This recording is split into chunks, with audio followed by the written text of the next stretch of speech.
Oi, turma, tudo bem? Aqui é a professora Marina Kamimura e hoje nós iremos iniciar as nossas aulas de TR de coluna vertebral no formato EAD. Como no dia 16 de março nós tivemos toda aquela intercorrência, não sabíamos se as aulas elas iriam realmente ser suspensas, poucos alunos foram para a aula 2 de coluna vertebral. Então, essa aula de hoje é para quem perdeu a aula do dia 16 de março, mas também para quem foi naquele dia, não custa dar uma revisada, tudo bem? Então vamos lá, vamos iniciar? Então, turma, vamos lá. Essa aula é sobre os protocolos básicos de coluna cervical. Lembrando um pouquinho sobre o que é a coluna vertebral e as suas divisões, certo? A coluna vertebral ela é um eixo ósseo do corpo e, como vocês sabem, ela funciona como um pilar de sustentação, beleza? Mas ela não é totalmente rígida. Ela fornece também flexibilidade, então proporcionando toda a movimentação do tronco, certo? Ela é constituída então de 33 peças esqueléticas, que a gente pode chamar de vértebras, e sendo que o foco de agora é a coluna cervical, constituída de 7 vértebras, beleza? Porém, antes da gente iniciar os protocolos básicos de coluna cervical, eu preciso relembrar alguns conceitos com vocês. Então, nós vamos relembrar os conceitos de posição anatômica, termos de direção, plano de referência anatômica, posicionamento radiológico ou termos de posicionamento do corpo. Posição anatômica e termos de direção. Então, o que é a posição anatômica? Lembra, gente, que posição anatômica é uma posição de referência, ou seja, que me fornecerá termos direcionais utilizados para descrever as partes e as regiões do corpo. Então, eu consigo, a partir dela, descrever os movimentos, as posturas e as áreas que se relacionam com o corpo. Então, vamos dar uma olhadinha. Então, olhando aqui, tendo uma vista então anterior da posição anatômica. Então, vamos começar a descrever essa posição anatômica a partir do crânio, beleza? Fica mais fácil para a gente conseguir descrever. Então, nós temos que o crânio, a pessoa ela não está com a cabeça olhando para baixo, ela não está olhando para a esquerda, olhando para a direita, mas ela está sim com o olhar para o horizonte. O tronco da posição anatômica é totalmente ereto. Os membros superiores são estendidos ao lado do corpo e os membros inferiores também são estendidos, unidos e o pé também voltado ao horizonte. Então, eu acho mais fácil a gente começar a descrever a posição anatômica do crânio e a gente vai até o pé, porque aí vocês acabam não se perdendo para descrever essa posição. Então, nós temos uma vista anterior e uma vista lateral do que nós temos da posição anatômica. Então, olhando esses nossos dois modelos, nós podemos ver que a partir desta posição a gente consegue ter os nossos termos de direção. Então, vamos lembrar alguns? Olhando aqui uma vista de novo anterior da minha modelo, nós conseguimos direcionar o que é direita, esquerda, região distal, de uma região mais proximal. Lembra que distal é tudo que se distancia do tronco do meu corpo. Então, quanto mais longe a minha estrutura está da minha linha medial, da linha mediana, eu chamo de distal. E tudo que se aproxima desse meu meio, do tronco, eu chamo de uma estrutura proximal. Também temos os termos de direção de acordo com a lateralidade.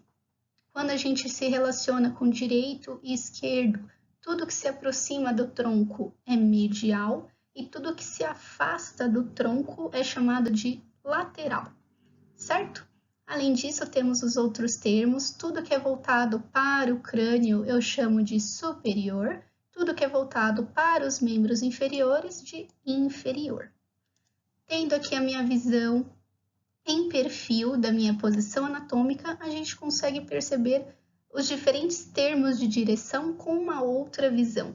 Então, nós temos uma visão anterior e uma visão posterior, que se você quiser chamar de visão ou ventral ou dorsal, não há problema nenhum, ok? Planos de referência anatômica. A função dos planos de referência anatômica é separar o corpo em partes para facilitar o estudo e nomear as estruturas anatômicas. Então, vamos dar uma olhada nos planos anatômicos existentes. Nós temos 3 planos de secção. O primeiro plano é o que divide o corpo humano em metades direita e esquerda, que eu posso chamá-lo de plano mediano ou de plano sagital. Lembra o porquê desse nome de sagital? Existe uma característica anatômica no crânio chamada sutura sagital. A sutura sagital, ela fica corretamente no plano mediano. Então, você pode escolher entre chamar de sagital ou de mediano, dividindo o corpo então entre direita e esquerda. O outro plano de secção é o plano que é paralelo aos planos ventral e dorsal. Esses planos, eles são conhecidos como planos frontais, ou você pode chamá-lo de plano coronal. Novamente, por que plano coronal? Outra sutura existente no crânio, chamada de sutura coronal, ela realmente fica localizada em uma secção frontal. Então, você divide o corpo entre região ventral e uma região dorsal. A última secção são planos que são paralelos aos planos cranial, podálico e caudal, e eles são horizontais. Eu posso chamar esse plano, então, de plano transversal, ou isso vai nos levar a ter um corte transversal do nosso corpo. Novamente, mais uma imagem mostrando para vocês dos planos anatômicos. Nós temos esse plano que está dividindo o corpo entre metades direita e esquerda, que eu chamo de plano sagital. Eu tenho o outro plano de secção que divide o corpo entre cranial e caudal, ou superior e inferior, chamado de plano transversal ou plano axial. Lembrando que o termo axial é muito mais utilizado na anatomia radiológica. E nós temos também o plano coronal, que está dividindo o corpo entre anterior e posterior, ou ventral e dorsal.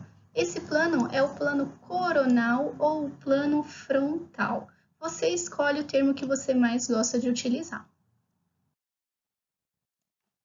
E por que estes planos de secção são tão importantes na anatomia radiológica? Porque basicamente são eles que irão nos guiar na formação da imagem radiológica. Então, essa daqui é uma imagem para vocês de um corte longitudinal, ou seja, é um corte, é uma secção longitudinal, ou eu posso chamá-la de secção sagital, porque a gente está tendo uma visão sagital dessa região do crânio. Então, consigo visualizar cérebro, consigo visualizar as meninges, o cerebelo, uma parte da medula espinhal. Então, olha que interessante. Quando eu realizo uma tomografia computadorizada e eu digo para o software que eu quero visualizar um corte longitudinal ou um corte sagital, olha como eu obtenho a visualização dessa minha estrutura anatômica. Continuando com a exemplificação dos cortes, eu tenho novamente uma tomografia computadorizada, só que agora é um corte axial do cérebro. Então, dá uma olhadinha, eu consigo pegar essa mesma região e eu digo para o meu software que eu quero agora ter uma visão axial, quero ter uma visão transversal dessa minha estrutura. E olha que interessante, a gente consegue visualizar toda a massa, cinzenta, a gente consegue visualizar os ventrículos, é o melhor estudo para a visualização dessas estruturas. E para finalizar a exemplificação de um corte coronal. Então, também é um exame de tomografia computadorizada da região da face, e a gente consegue visualizar que eu dividi este corte, esta secção do corpo, ela dividiu o corpo entre ventral e dorsal. Até brinco para vocês que é a frente e atrás, na frente e atrás, certo? Mas então, como que eu consigo visualizar essas estruturas? Então, percebam que aqui, no meu modelo, então na minha peça anatômica, eu consigo visualizar as conchas nasais, os seios paranasais, vejo região de língua, região de órbita e até um pouco da região cerebral. Quando eu visualizo a minha tomografia computadorizada, eu peço justamente isso, eu peço para que o software me mostre uma secção coronal, então um corte coronal. E aí eu consigo fazer todos os estudos das conchas nasais. Olha só que bonitinho. Alguém lembra o nome dessa estrutura? Tenta lembrar o nome dessa estrutura. Essa estrutura está lá no seu nariz.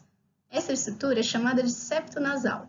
Consegue perceber que ele não é retinho? Dessa pessoa ele não está retinho, né? Ele está bem torto.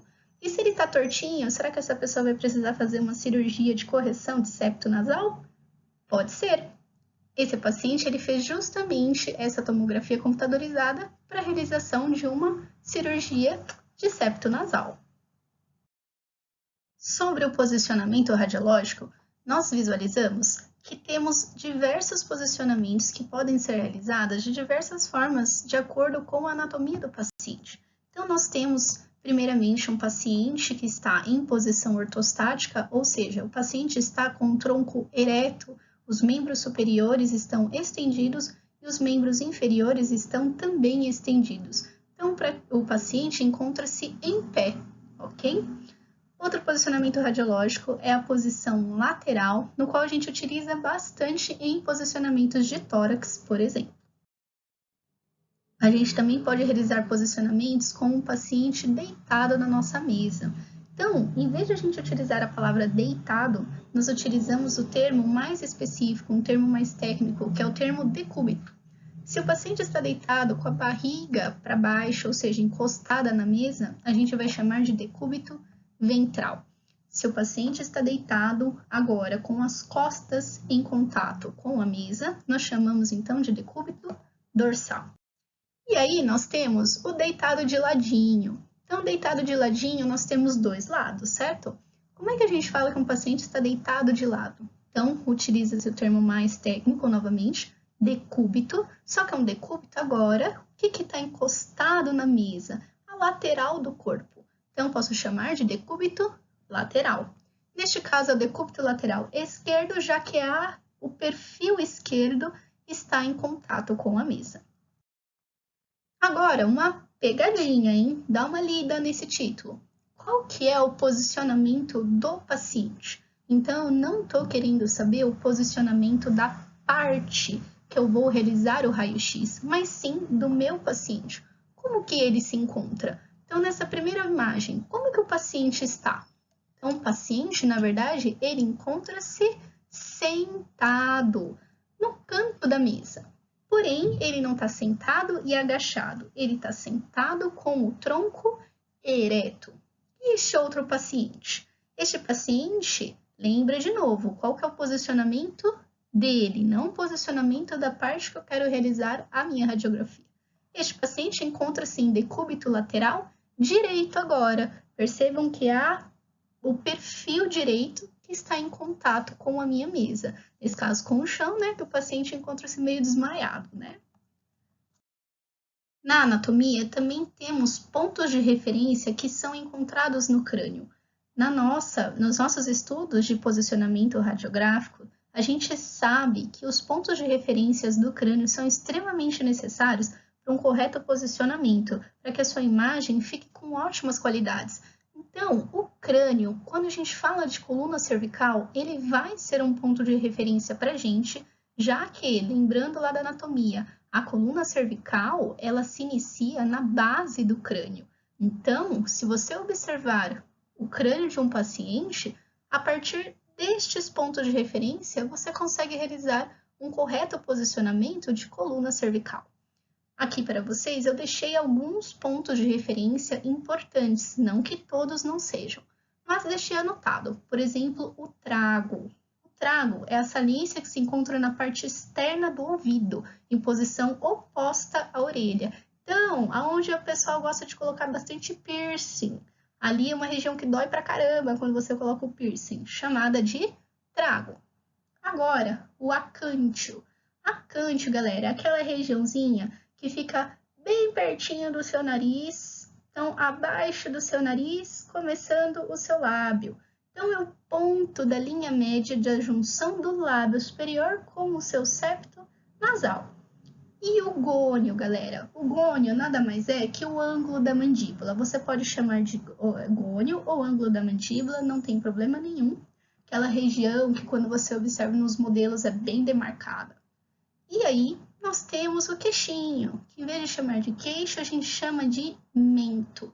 O mento é o ponto médio anterior da área do queixo, ok?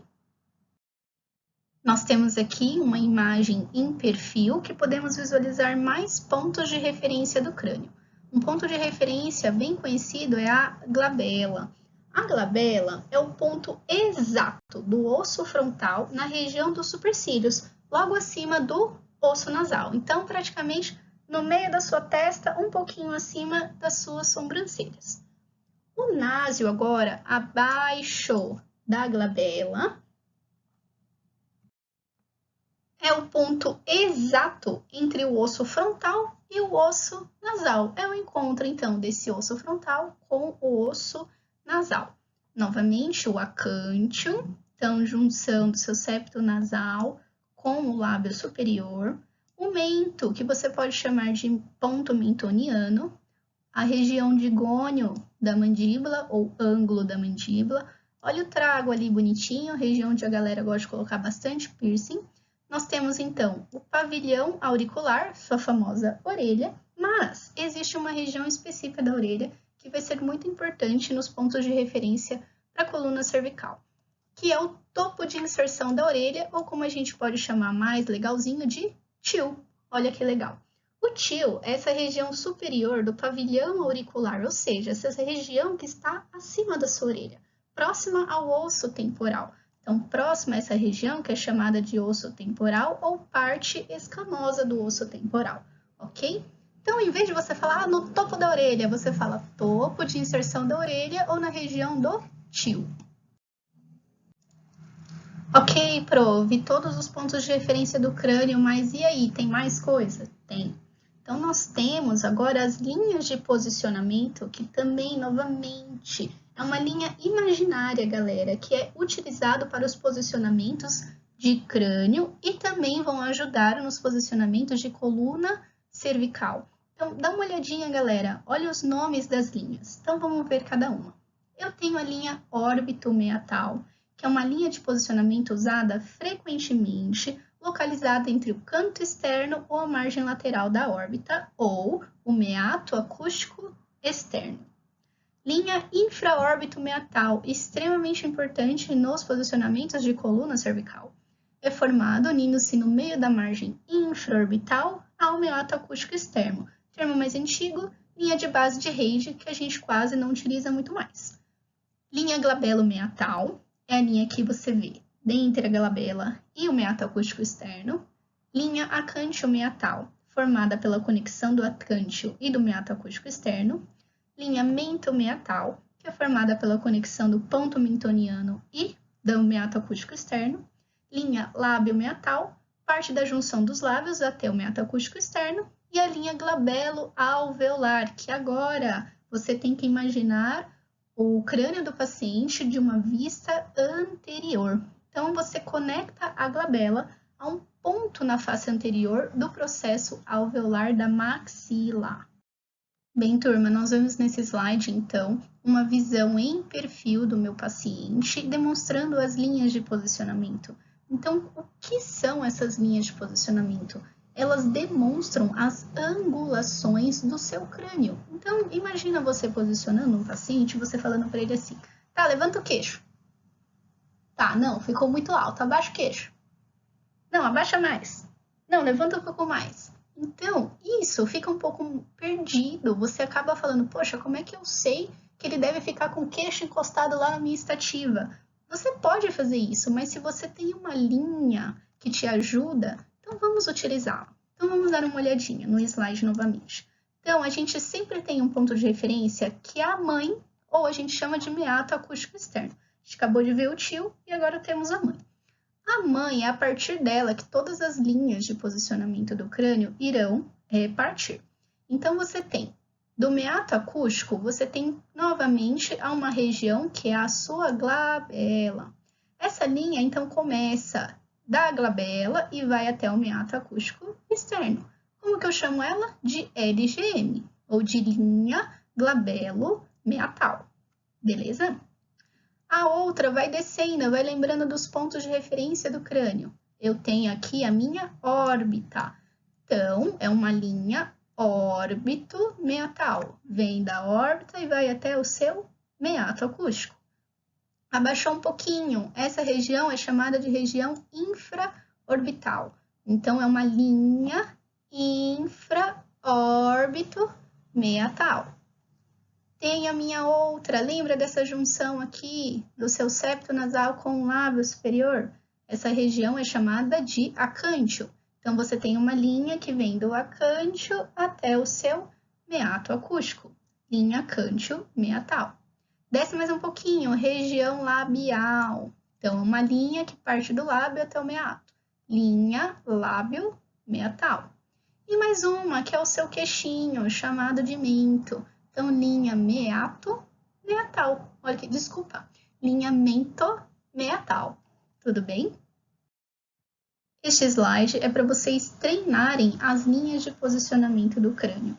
Então, a gente fala linha glabelo-alvear, linha glabelo-meatal, enfim.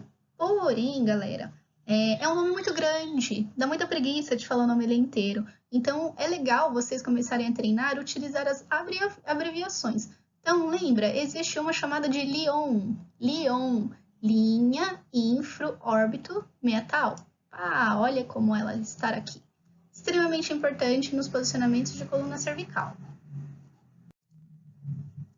Existe também uma linha que a gente chama de linha interpupilar. Então, olha só, na minha imagem do meu modelo, eu consigo traçar uma linha horizontal perpendicular que passa de uma pupila para outra pupila. Então, olha que interessante, eu consigo, então, posicionar o meu paciente sem que ele fique tortinho. Tem alguns pacientes que ficam tortinhos quando você posiciona, eles ficam um pouco mais tombadinhos com o pescoço para a direita ou com o pescoço para a esquerda. Como que você consegue alinhar esse crânio? Olha a linha interpupilar. Se você consegue traçar uma linha reta imaginária de uma pupila para outra, o paciente não tem nenhuma angulação lateral do crânio. Bem, turma, e para a gente finalizar então esta aula, que foi para relembrar uns conceitos importantes para o posicionamento de coluna cervical, eu deixo essa atividade para vocês. Essa atividade eu vou disponibilizá-la no fórum e eu preciso que todos realizem, ok? Então, essa atividade, o que vocês deverão fazer? Temos, então, uma visão em perfil e uma visão anterior da face. Essa atividade é para vocês nomearem as linhas de posicionamento e os pontos de referência do crânio. Respondam no fórum. Quem tiver alguma dúvida de como responder no fórum, pode me chamar via e-mail ou pelo WhatsApp. Obrigada, turma. Espero que vocês tenham gostado dessa aula. Foi a minha primeira aula também realizada no formato EAD. Se caso vocês tiverem críticas, por favor, podem falar comigo. Eu fico muito feliz com o retorno de vocês. Este é o meu e-mail para contato. Então, novamente, muito obrigada por terem assistido essa aula. De novo, se vocês tiverem sugestões, entrem em contato comigo, críticas. Neste momento tão delicado que estamos passando, devemos nos unir e ser mais fortes. Então, espero que todo mundo consiga se adaptar a este formato EAD, pois nós, professores, estamos também passando por esse momento de adaptação, mas eu tenho certeza que a gente vai conseguir passar por tudo isso e, com muita fé, logo tudo isso passa e a gente volta com as nossas aulas presenciais.